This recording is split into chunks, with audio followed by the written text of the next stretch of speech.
Hujambo na karibu. Najua wengi wetu tunaijua ile hadithi ya uumbaji. Unajua, ile ya siku 6.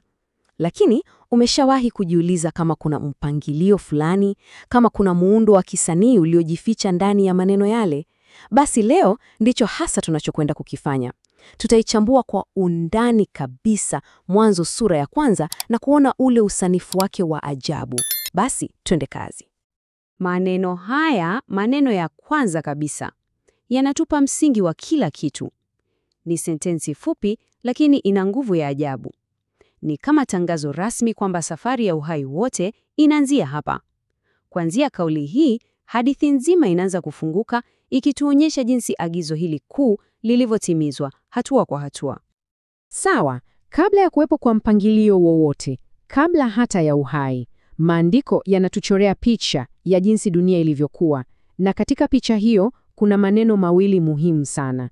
Maneno haya ndio ufunguo wa kuelewa muundo mzima wa hadithi hii.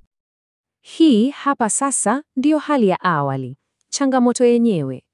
Ebu fikiria, kila kitu ni fujo, giza tupu, hakuna kitu chochote. Maandiko yanaweka wazi matatizo mawili makubwa. Dunia ilikuwa ukiwa na ilikuwa utupu. Simulizi zima la uumbaji kimsingi ni hadithi ya jinsi matatizo haya mawili yalivyotatuliwa. Kwa hiyo, ili tuelewe vizuri, ukiwa inamaanisha kukosa mpangilio, kukosa umbo, na utupu inamaanisha kukosa wakazi. Eneo lilikuwa tupu. Sasa sikiliza kwa makini. Siku 6 za uumbaji zimegawanywa kikamilifu kutatua changamoto hizi mbili, moja baada ya nyingine. Basi, tatizo la kwanza ni lile la ukiwa, yani fujo. Sasa, hadithi inatatua vipi hili? Jibu liko kwenye siku 3 za kwanza. Hizi ni siku za kuleta utaratibu kutoka kwenye machafuko. Zinahusu kutenganisha vitu na kuweka mipaka.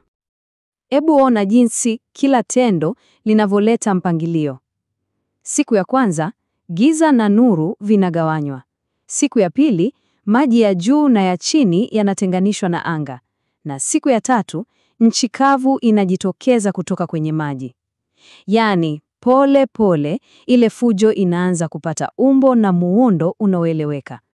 Na baada ya kila hatua hii ya kuweka utaratibu, tunasikia maneno haya yakirudiwa. Ni vyema. Ni kama mdundo wa wimbo. Unathibitisha kwamba kazi inayofanyika ni nzuri, inakwenda sawa na mpango. Inaonyesha kuridhika na huu utaratibu mpya unaoibuka.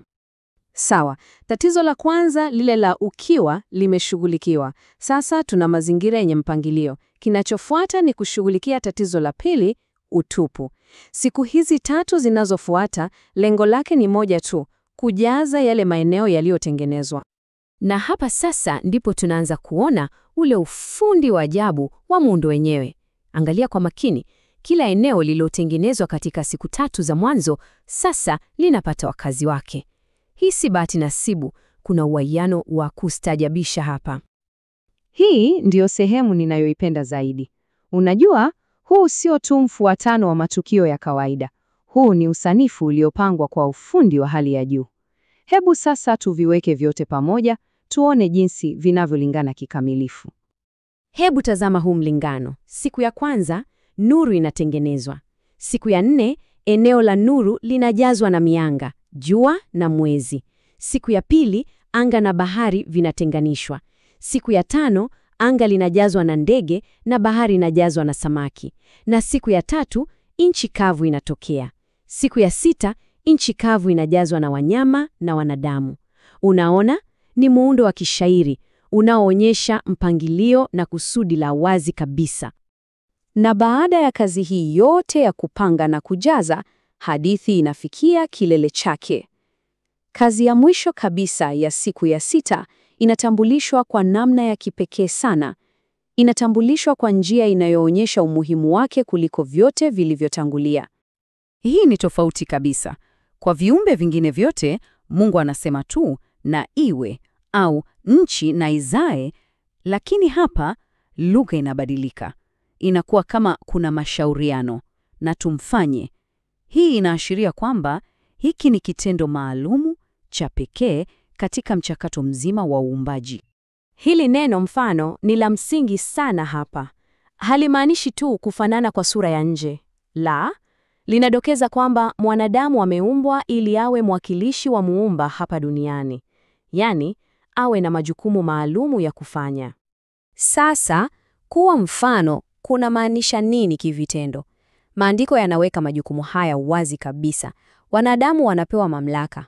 Mamlaka ya kusimamia, kutunza na kutawala uumbaji wote kwa niaba ya Muumba. Jukumu lao ni kuendeleza ule utaratibu na uhai katika hii dunia mpya.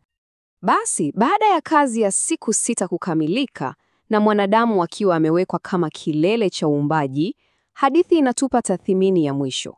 Hukumu ya jumla ya kila kitu kilichofanyika. Sasa, kuna kitu cha kuvutia sana hapa. Ni neno moja dogo, sana.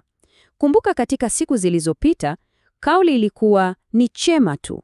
Lakini baada ya kumuumba mwanadamu na kukamilisha kila kitu, tathmini inapanda hadhi, inakuwa chema sana. Hii inaonyesha ukamilifu na utimilifu wa kazi yote. Kwa hiyo, tukifunga mjadala, Mwanzo sura ya 1 ni hadithi ya safari. Safari kutoka kwenye hali ya fujo na utupu, kuelekea kwenye ulimwengu uliopangika, uliojaa maisha na wenye kusudi, na mwanadamu akiwa katikati, kama msimamizi wake. Na hili ndilo swali la kukuacha nalo. Je, muundo huu wa ajabu, unaosisitiza utaratibu, kusudi na uwiano, una ujumbe gani kwetu leo? Unatupa mfumo gani wa kuelewa ulimwengu na nafasi yetu ndani yake? Tafakari hilo. Asante sana kwa kuwa pamoja nami katika uchambuzi huu.